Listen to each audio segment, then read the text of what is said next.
從前有3隻小豬，大個咗之後，豬媽媽就話：你哋係時候自己出去起間屋住啦。於是3隻小豬就拎住包袱，開開心心咁出發。第一隻小豬最懶，佢諗快啲整完就可以瞓覺啦。佢隨手揾咗啲禾稈草，叮叮當當，半日就起好咗間草屋。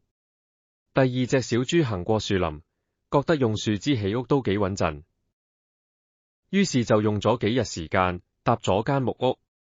第三隻小豬就好認真，佢話起屋要夠硬淨，先至頂得順大灰狼。於是佢唔怕辛苦，搬磚頭、和水泥，足足用咗成個月，起咗間紅磚屋。果然冇幾耐，山上面隻大灰狼就落嚟揾食。佢行到草屋前面，聞到豬肉香味，就嘻嘻笑住叫門：小豬小豬，快啲開門俾我入嚟。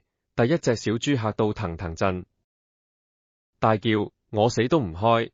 大灰狼一啖氣呼一聲，成間草屋散晒。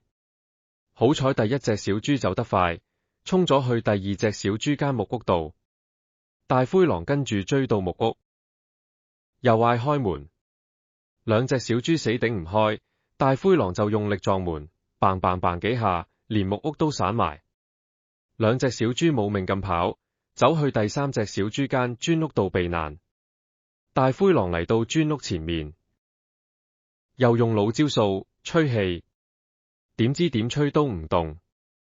跟住佢又撞門，撞到頭都暈，間屋一啲事都冇。三隻小豬喺入面哈哈大笑。大灰狼激到扎扎跳，諗到爬煙通入去。佢一爬入煙通，第三隻小豬醒目，即刻喺下面燒滾一鍋水。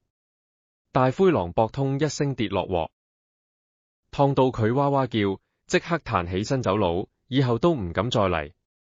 從此，三隻小豬就住喺結實嘅磚屋裏面，安安樂樂咁過日子。第一同第二隻小豬都知錯啦，以後做嘢都學第三隻小豬咁，認真唔偷懶。